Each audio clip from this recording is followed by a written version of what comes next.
Peter's POV. Baby, hindi ka nagalit, 'di ba? Alanganin kong tanong sa kanya. Kagad na gumuhit na matamis ng ngiti sa labi nito bago dahan-dahang bumaba ng kama at naglakad palapit sa akin. Galit pa rin pero konti na lang, nakangiti nitong sagot. Nagtataka man sa pinapakita niyang pag-uugali sa harap ko pero hiniyaan ko na lang hanggang makalapit to sa akin at naglalambing na kinawit ang kanyang dalawang kamay sa leeg ko. Kagad ko naman tong hinawakan sa kanyang magkabilang bewang at akmang hahalikan to sa labi nang bigla to nagsalita. Ako magtatrabaho ngayon. Relax ka lang, okay? Nakangiti nitong bigkas. Takang-taka naman akong napatitig dito dahil hindi ko makuha ang ibig niyang sabihin hanggang sa naramdaman ko ang labi niya sa labi ko. Banayad ang ginawang paghalik nito sa akin pero hindi ako kontento sa ganong bagay. Mapasok kong tinugon ang halik niya kaya kagad tong napakala sa pagkakayakap sa akin. Anong ginagawa mo? Hindi ba't sabi ko ako magtatrabaho? Wala ka ibang gagawin kundi hayaan ako. Wika nito. Bakas ang inis sa boses niya kaya nagtataka ako napatitig dito. Baby naman, natural. Magre-respond ako sa kiss mo. Ang lambot kaya ng labi mo tas ang tamis pa. Sagot ko naman. Kakaiba talaga ang trip nitong baby ko. Kung ano-anong naiisip gawin. Napansin ko pang pag-ismid nito bago naglakad palapit ng kama at naupo. Fine, sige na nga. Hubarin mo yung lahat ng suot mo tapos gumiling ka sa harap ko. Pautos na wika nito. Di ko maiwasan mapanganga dahil sa sinabi niya. Ako, gigiling sa harap niya? Ano akala niya sa akin, dancer? Oo, model ako. Magaling mag-pose sa harap ng camera at rumampa. Pero hindi ako marunong gumiling. At ang gusto niya pa, walang saplot daw ako. Teka lang, kasama pa ba to sa paglilihi niya? Akala ko ba pagkain lang ang tayong cravings ng mga buntis? Bakit kakaiba naman yata ang gusto nitong baby ko? Peter, bilisan mo na kasi. I'm waiting. Narinig ko pang muling bigkas nito. Nang titigan ko to, bakas na ang inis sa kanyang magandang mukha. Di ko maiwasan mapangawi bago dahan-dahan, hinawakan ko ang lalay ng aking t-shirt para umpisang hubarin yon. Bilisan mo na kasi. Kapag ganyan ka, iiyak na talaga ako. Muling bigkas nito. Parang gusto kong matawa sa sinabi niya. Talagang tinatakot pa ako nitong pilya kong asawa. Heist, kung ganito ito palagi magbuntis, baka tatanda kagad ako nito eh. Kung ano-anong naiisip gawin. Eto na baby, ikaw naman, huwag ka masyadong mainipin. Sagot ko at nagmamadali ko ng hinabad ang aking t-shirt, pati na rin ang pantalon. Na muli kong sulyapan ito, kita ko ang matamis nitong ngiti sa labi habang pinapasdahan ito ng tingin ng buo kong katawan. Ewan ko ba, nabuntis lang tong asawa ko, feeling ko, minamanyak na ako eh. Kakaibang cravings to. Bakit di mo pa hinabad ang underwear mo? Hubarin mo na rin at umpisan mo ng gumiling? Wika pa nito. Naparanok pa ako ng sarili kong laway bago dahan-dahan binaba ang aking brief. Wala akong choice kundi sundin ang gusto niya dahil baka mag-tantrums na naman. Mahirap pa naman tong paamuhin. Sige na, giling na at excited na ako. Pautos na wika nito. Parang normal lang sa kanyang iniuutos niya sa akin. Gusto pa yata akong gawing dancer. Pero baby, hindi ko alam yung pinapagawa mo.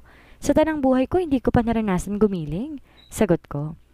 Kagad kong napansin ang pag-iba ng aura nito at ang panunubig ng kanyang mga mata. Akmang iiyak na naman to kaya kagad kong giniling ang matigas kong katawan.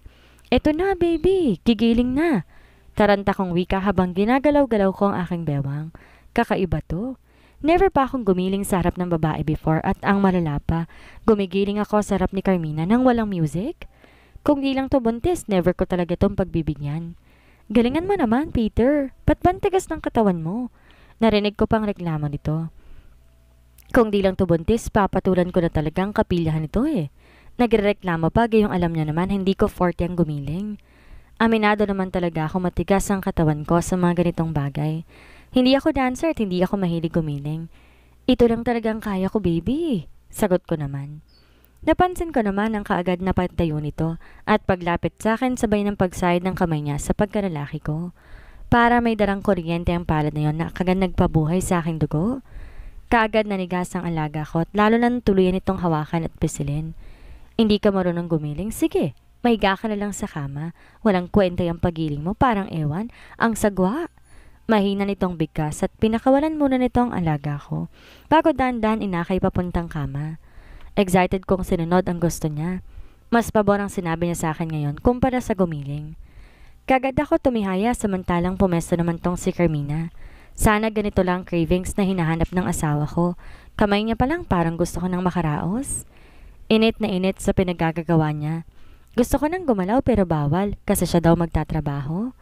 Baby, baka pwede na. Please, ako naman. Nagsusumamo kong bigkas sa kanya. Kagad naman tong natigilan bago seryoso akong tinitigan sa mga mata. Sure, pero saglit lamang ha? Sagot nito. Hindi ko maiwasan mapangiti. Mapagbigay naman pala tong asawa ko eh. Kaya susulitin ko na. Kagad kong pinagpalit ang pwesto namin.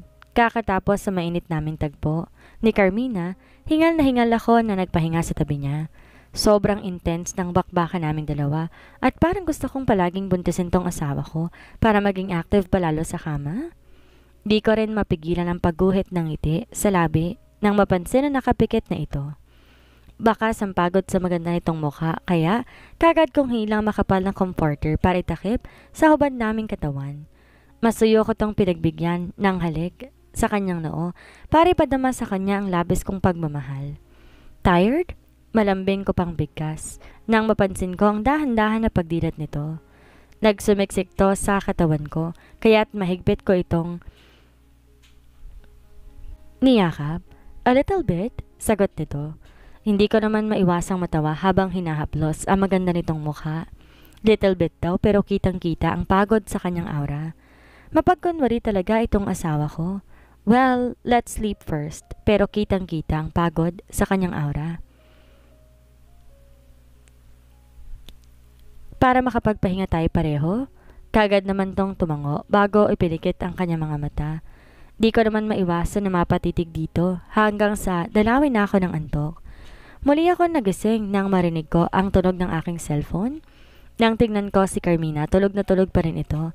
Kaya dahan-dahan akong bumangon at inabot ang aking cellphone para sagutin. Nagtaka pa ako dahil si Carson ang tumatawag, ang future lawyer ng apo ng mga Velasco. Hello Carson, napatawag ka? Mahina akong bigkas habang di inaalis ang pagkakatitig ko sa mukha ni Carmina.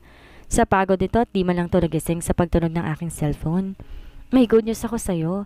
Naaresto na ng mga pulis si Kyla? Diretsa ang sagot naman ni Kenneth sa kabilang linya. Muli kong sinalipan si Carmina bago dahan-dahan akong bumaba ng kama. Inayos ko pa makapal na comforter na tumatakip sa katawan nito bago ko hinagilap ang roba at sinuot iyon.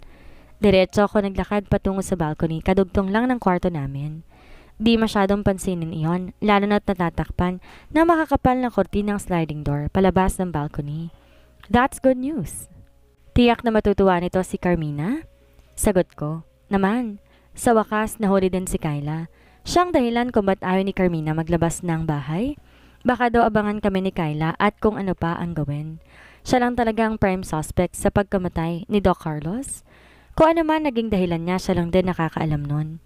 Nagbigay na siya ng statement. Inamin niya na siya ang pumatay kay Doc Carlos.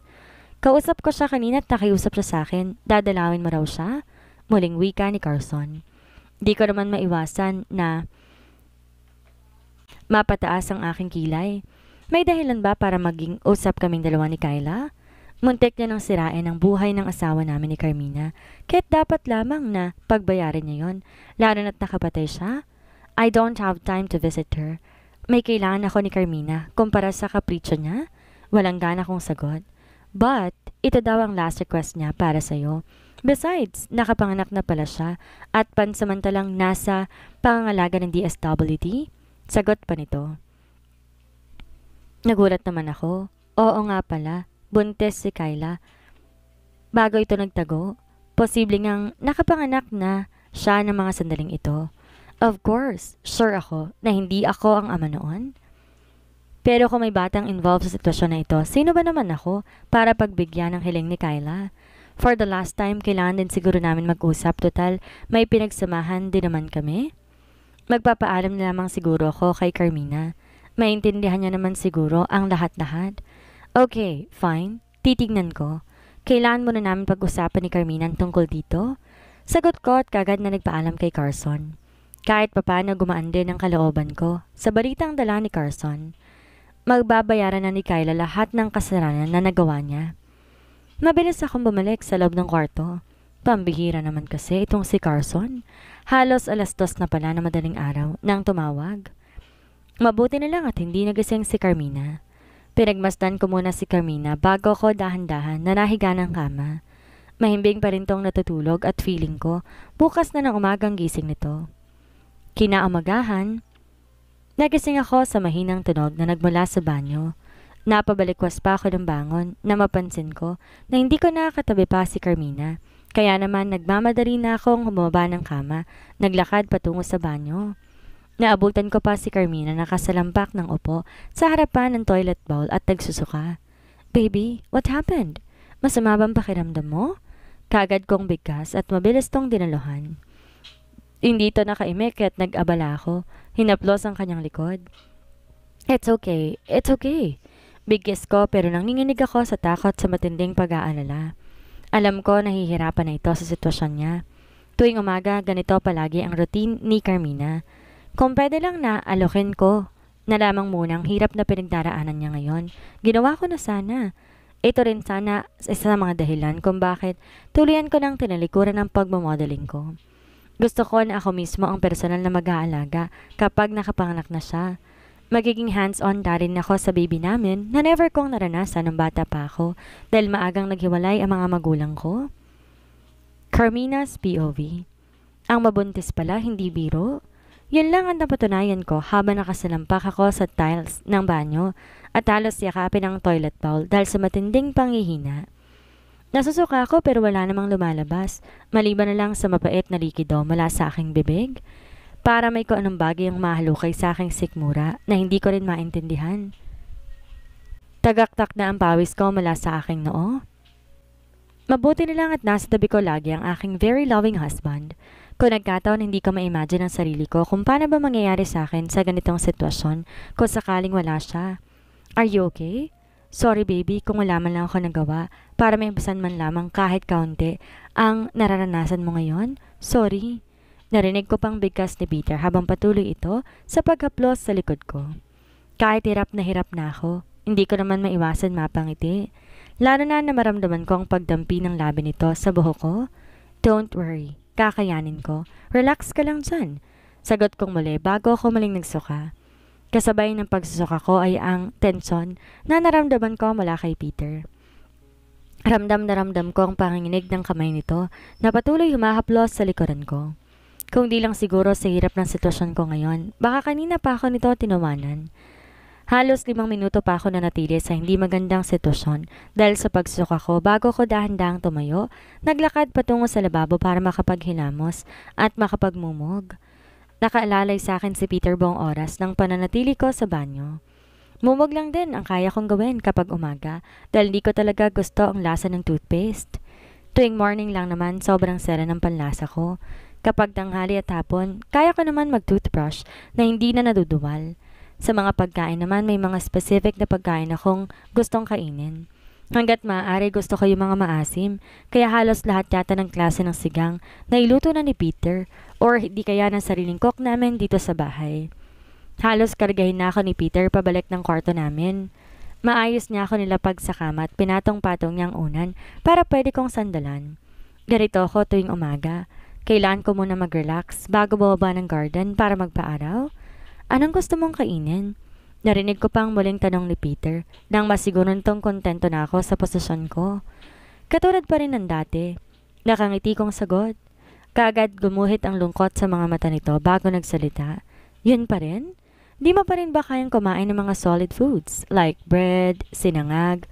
Di na natuloy pa ang sasabihin ni Peter dahil sunod-sunod na akong umiling. Nope. As of now, yun talaga ang kaya ko. Malambing kong sagot sabay ngiti dito. Alam kong hindi lang ako nahihirapan sa sitwasyon na to, pati rin siya, kaya nga hindi ko maiwasan makaramdam ng awa para sa kanya. Nangangalumata na rin ito talatang kulang sa tulog.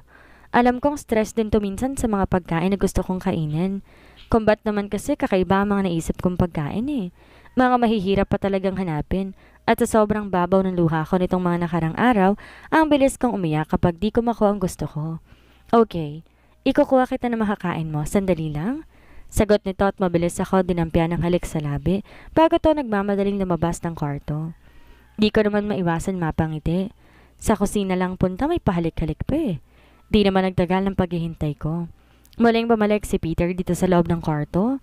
Nagulat pa ako dahil marami tong dalang pagkain na alam niya naman, posibleng di ko rin kayang kainin.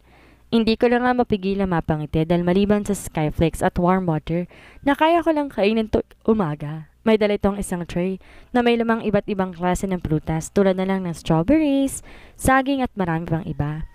Maliban sa skyflakes, may napansin din akong croissant na kagad kinataas ng aking kilay. Bakit may croissant? Tanong ko. Kaagad gumuhit ang ngiti sa labi nito bago sumagot. Narinig ko kina Clarence at Vanessa na okay din daw ang croissant sa mga masaselang buntis kagaya daw nito. Ito rin daw ang palaging kinakain ni Vanessa kaya naman naisip ko baka pa pwede mo rin subukan. Hindi yan palagi nilang skyflakes ang laman ng sikmura mo tuwing umaga. Pwede mo rin subukan ibang fruits, baby. Baka kaya man ang kainin ng mga yan. Mahabang paliwanag ni Peter. Parang gusto ko tuloy kiligin sa isipin na lahat kaya niyang gawing maging komportable lamang ako. Di talaga ako nagsisisi na binigyan ko pa to ng isa pang chance. Hindi ko sana naranasan ang kakaibang kaligayahan ng puso ko ngayon kung pinairal ko ang galit ko sa kanya.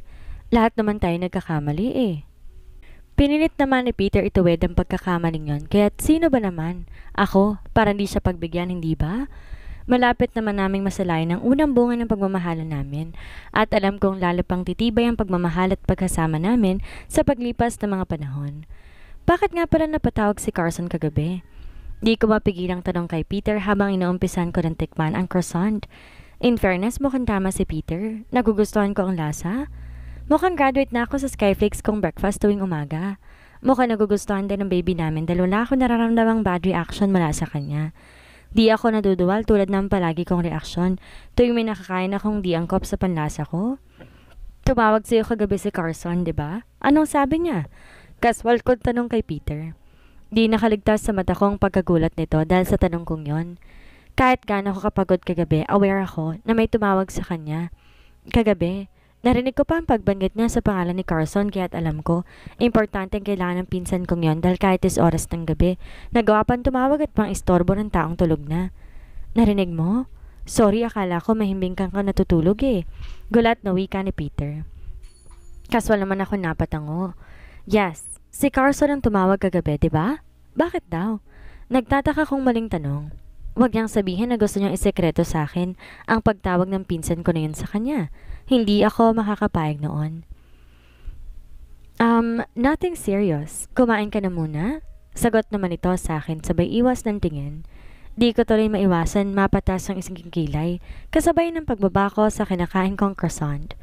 May sinikreto ka sa akin, di ba? Ano nga kasi yun? Bakit tumawag sa yung pinsan ko kagabi? Muli kong tanong. Kagad tong napaupo sa tabi ko at muli, dinampot ang binitawan kong croissant at isinubo sa akin. Nakasimangot ko namang tinanggap ang pagkain. About Kyla, ibinalita niya na nahuli na daw si Kyla. Nakahiga nitong sagot. Di ko naman maiwasan na magulat.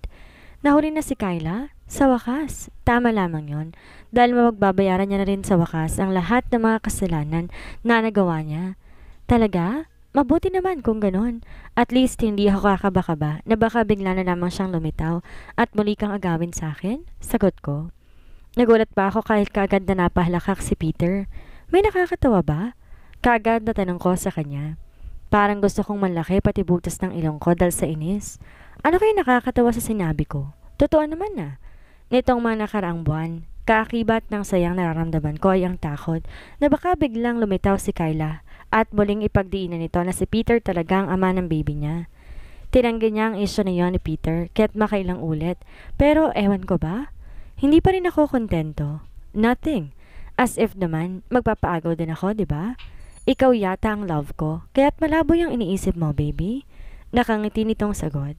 Di ko naman maiwasan na mapaismid. Talaga lang ha? Well, malalaman ko yon pag muli kaming nagkaharap ni Kyla. Ano ngayon ang plano mo? Ano ba ang sabi ni Carson sa'yo? Tanong ko. Muling natigilan si Peter at kita ko ang pag-aalangan sa itsura nito. Sabihin mo na kasi, promise, kung ano man ang magiging desisyon mo, nandito lang ako para sumuporta. Muli kong bigkas. Nasa kulungan na siya ngayon pero gusto niya raw kayo makausap? Sagot nito. Hindi ko naman maiwasan na mapataas ang aking kilay. Pagkatapos ng mga kasarang nagawa niya sa akin, may gana pa siyang mag-request ng mga ganitong bagay? Tingnan mo nga naman kung gaano kakapal ang mukha ng babaeng yon. Fine. Kapag maayos ang pakiramdam ko mamayang tanghali, pupuntahan natin siya. Sagot ko naman na kagad kinagulat ni Peter. Pero baby, hindi ko pwedeng pumunta sa mga ganyang lugar. Baka makasama sa'yo, lalo na sa kondisyon mo ngayon? Sagot nito. Alata sa boses nito, tutuloy to sa gusto kong mangyari, kaya kagad akong umiling. Hindi pwedeng ikaw lang pupunta doon. Baka mamaya kung anong pangaakit na naman ang gawin sa'yo ng Kyra na yon. Maganda yung nasabi mo ako para masampal ko kagad ang babaeng yon kapag gumawa siya ng mga hakbang na hindi ko magugustuhan. Seryoso kong sagot. Sa totoo lang may tiwala naman ako kay Peter. Kaya lang naman to napaikot ni Kyra noon dahil sa papapaniwala nito na magkakaanak na sila. Gayunpaman gusto kong sumama dahil curious ako na makita ko ano ng itsura ng babae na yon. Ngayon, pagkatapos ng ilang buwan niyang pagtatago, okay, much better na rin kasama kita pagpunta doon. Magpapasama na lang din siguro tayo kay Carson? Sagot nito. Kagad naman ako napangiti at muli, tinuon ang bulong atensyon ko sa pagkain. Kahit papaan naging maayos naman ang buo kong umaga, maliban sa pagsusukang naranasan pagkagising ko. Wala akong maramdaman. Nakakaiba? Pagkatapos kong kumain, kagad ako nagaya kay Peter sa garden para magpaaraw. Eksakto pagkatapos namin kumain ng lunch, dumating si Carson sa bahay para samahan kami sa presinto. Nakausap na raw niya si Kyla kagabi bago siya dumating kay Peter. May pinakiusap to sa kanya na labis kong kinagulat. Gusto niyang ipaampon sa isa sa miyembro ng pamilya natin ang anak niya. Pero bakit? Wala pa siyang pamilya na po pwedeng mag-alaga sa baby. Muli kong tanong. Di ko maiwasan na magtaka. Walang ibang kapamilya si Kyla na po pwede niyang pag-iwanan sa baby niya habang nasa kulungan siya. I don't know. Hindi ko naman natanong sa kanya ang tungkol sa bagay na yan. Sagot ni Carson. Hindi ko naman maiwasan na makaramdam ng awa sa anak ni Kyla. Napakabata pa niya para pagdaanan ito. Nasaan daw ba ang tatay ng batang iyon? I mean, sino ba talaga ang ama ng baby niya? Di ko maiwasang tanong habang hindi ko maiwasan na mapasulyap kay Peter. Hindi kasali ang inosenteng bata sa gulong ito kaya hindi na siya dapat madamay. Don't worry, pinsan. Confirm na hindi si Kuya Peter ang ama ng anak niya. Inamin niya na sa akin kagabi. Sabat naman ni Carson. Di ko naman maiwasan na mapangisi. Malaking bagay para sa akin. Ang sinabi ngayon ni Carson, at least sure na talaga ako na hindi magkakaroon ng anak sa labas ang asawa ko. Dali-dali kaming bumiyahe papuntang police station kung saan pansamantalang nakapiit si Kyla. Sa totoo lang hindi ko akalaing darating siya sa ganong sitwasyon. Isa siyang kilalang artista pero umabot siya sa ganito kalungkot na pangyayari sa buhay niya. Di naman ako ganon kasamang tao para maghangad ng hindi maganda sa kapwa. Nagkataon lang na hindi maging maayos ang una naming paghaharap kaya naging magkaaway kami dahil sa isang lalaki. Pero kahit ano pa ang mangyari, hindi ko matatanggap sa sarili ko ang mga paratang niya sa akin noon na inago ko sa kanya si Peter. Si Peter din ang palaging nagsasabi sa akin na wala silang relasyon, na never niyang niligawan si Kyla pero may nangyayari sa kanila. Kagaya lang din sa iba pang mga babaeng dumaan sa buhay niya. Kumbaga ako ang pinaka-espesyal sa lahat. Inihintay niya nga daw ako na umabot sa tamang edad para maligawan. Siya din daw ang gumagawa ng paraan para maikasal ako sa kanya na hindi ko pinagsisisihan, lalo na't masaya ako sa piling niya at malapit na kami magkaanak. Are you sure? Ayos ka lang? Muling tanong sa akin ni Peter habang nandito kami sa waiting area ng police station. Si Carson na ang nakikipag-usap sa mga kapulisan at hinihintay na lang namin ang approval para makausap namin si Kyla. I am fine. A little hot pero ayos pa talaga ako. Pilit ang naging sagot ko at pasimple kong pinunasan ng pawis sa aking noo. May electric fan naman na nakatutok sa amin pero ewan ko ba init na init talaga ako. Kung ganito kainit dito sa labas, paano pa kaya sa loob ng kulungan? Sa isipin yon, di ko tuloy maiwasan na makaramdam ng awa kay Kyla. Alam ko hindi rin siya sanay sa ganitong kainit na lugar dahil namuhay din naman siyang may pera at nabibili lahat ng gusto niya. Sabi ko naman kasi sa'yo, huwag ka nang sumama baby eh. Narinig kong sagot ni Peter, sabay abot sa akin ng bottled water. Ilang beses ko nang narinig sa kanya ang mga katagang iyon dahil siguro nag-aalala to sa sitwasyong ito. Pero matigas din talaga ang ulo ko. Excited na ako makita ang sitwasyon ni Kyla ngayon. Kagad ko naman kinuha sa kanyang kamay ang bottled water at uminom ng kaunti. Maliit na bagay. Isa pa, gusto ko rin makausap si Kyla. Sagot ko kasabay ng pagkalas ni Kyla habang may nakaagapay sa kanyang dalawang pulis. Dahan-dahan to naglakad papalapit sa amin habang bakas sa mukha nito ang di may sa tinig na paghihirap. Di ko maiwasan magulat sa itsura niya ngayon. Ang dating Kyla na aktres na palaging nakapustura ay biglang naglaho. Ibang Kyla na ngayon ang kaharap ko kung aura lang ang pag-uusapan. Para din tong tumanda na ilang taon sa itsura niya ngayon. Sa bagay, sino ba naman ang hindi tatanda sa stress kung alam mong pinaghahanap ka ng batas?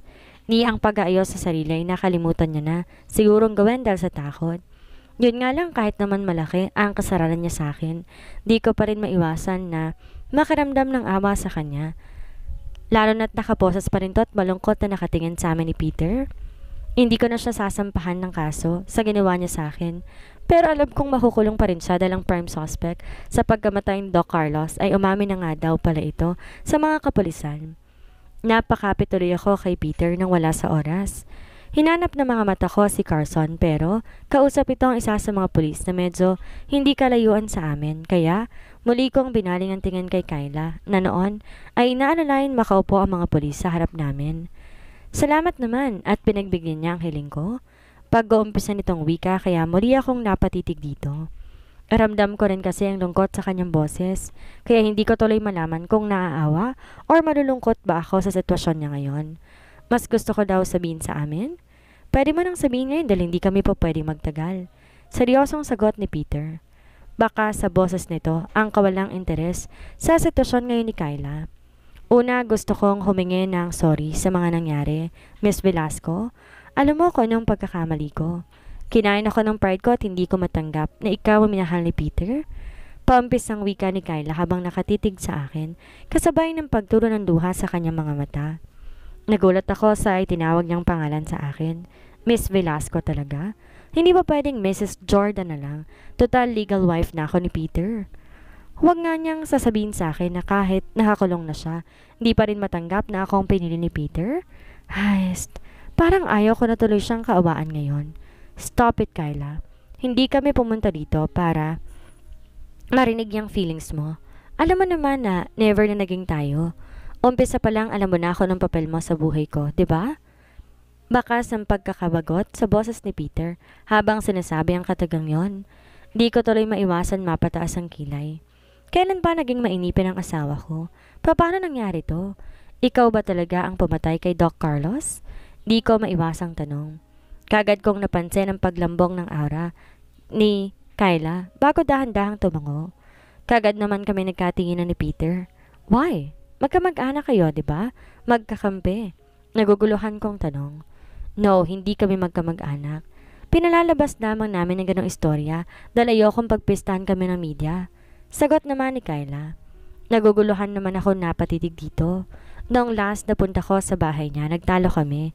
Inutusan niya ako ilabas ko raw sa press ang katotohanan kung sino nga ba talaga ang tatay ng baby ko. Of course, hindi ako pumayag. Ayoko. Gusto kong habang buhay pinaniniwalaan ng mga tao at ng mga fans ko na si Peter ang ama ni baby. Umaasa pa rin ako na kaming dalawa pa rin ni Peter hanggang huli. Nababalik pa rin siya sa akin. Umiiyak na sambet ni Kyla. Di ko naman maiwasan na maikuyom ang aking kamao. Ang sarap pagsasampalin ng Kyla na to para magising siya sa katotohanan na di lahat ng gusto niya ay pwede niyang makuha. Ano na kaya ang mangyayari ngayong nakakulong na si Kyla? Sino kayang ama ng pinagbubuntis niya? Mahanap na kaya ni Peter at Carmina ang happy ending ng love story nila? Yan ang ating aalamin sa susunod nating kabanata.